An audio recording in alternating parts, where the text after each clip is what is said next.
Okay, so when we pull our turkey, this is our turkey.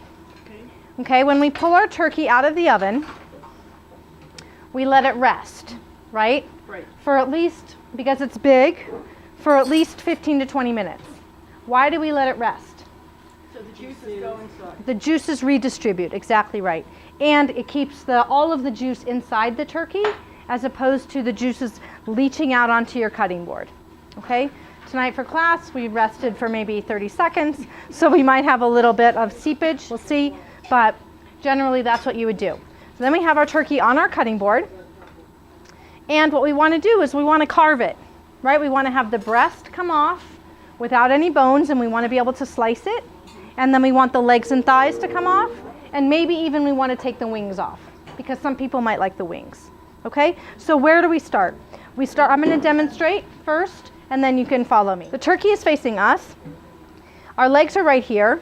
And what we're going to do is pull the legs slightly out, and we're just going to make a little slit in that fat. And you see how it automatically starts to separate. I mean, it's so easy. You're not cutting through the meat. You're separating the muscles. Okay? So you're not cutting through the meat. You're separating the muscles. So you take your little slit, right, between the leg and the breast, and you open up that space between the breast and the leg and the thigh. See how that is? Okay. Then what we do is we turn the little hen on its side, and really here's the thigh bone right here. Okay? We're going to take the thigh bone down to the back, and you're going to feel that joint. Okay? Then you're going to put your finger on that joint, and you're just going to turn it out like that. And essentially the leg and thigh come up. You run your you run your knife alongside the back, and you take it off like that. So with a big turkey, now, for a big turkey, you're not needing to turn it on its side, because it's big enough where you can get your knife underneath here, and you can just do this, and it comes right off. Now, if you want to separate your leg and your thigh, do you like to serve it like this? That's kind of nice, but in a turkey, it's big, right? So we want to separate the leg and the thigh. If you turn it over, you can't see it as well cooked as you can raw, but there's a space. There's a space between the leg and the thigh where you can just cut right through. So you're going to take your knife and you're going to open that up. And as you open that up, you're going to see the joint. Yeah. Can you see? You see the joint, the ball and the joint. Okay? Now don't force it. Just make a nice little slit. Open it up.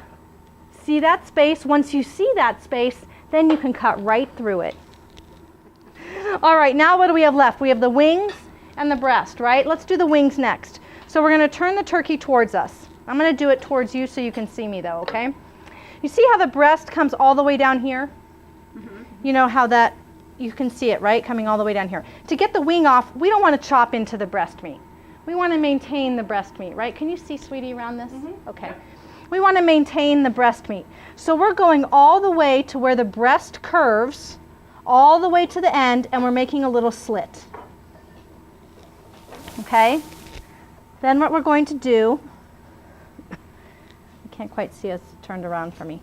Then what you're going to do is take your knife and cut around. Again, boning anything is all about feeling where the joints and the balls are and gently cutting through them. It's not about ramming your knife into something. If you're having to ram your knife into something, then you're not in the right place.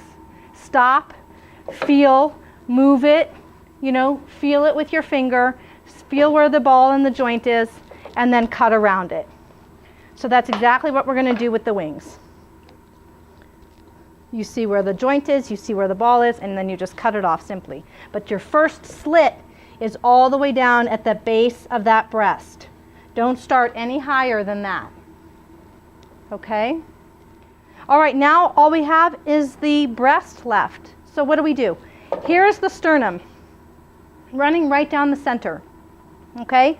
Half of the breast is on one side, half of the breast is on the other. So we take our knife, a nice long cut down the center, and try and just decipher where we are. Okay? So you take a slit down the center. Now, of course, with the turkey, it's much easier to see. And the sternum is much more present. You can see it right away. Here we make a little slit, make another little slit. And another little slit on each side, exactly. As long as you're on one side, you can just stay there. Make your little slits. You're only traveling about 1/8 of an inch into the breast with each cut, okay? And you're pulling the meat away from the carcass. So while I'm cutting, my fingers are pushing. Okay, are you getting that? While I'm cutting, my fingers are pushing. And you're going to hit the wishbone right here. So there's a bone right at the tip.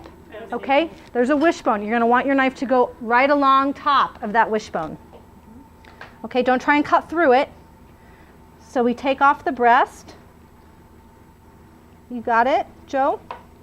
So you have this off, right? Now what would you do if this is a turkey breast? You're not going to serve the whole thing, right? So now what you're going to do is you're going to take your knife and you're going to slice it. So all of this is really something you do not want to do at the table.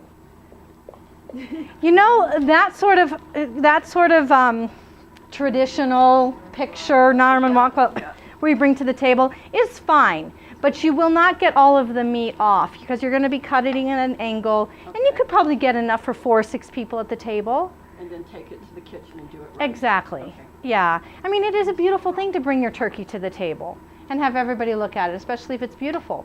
But as you can see, it's a little bit messy to carve the whole thing at the table. So we put the breast meat on a platter like that.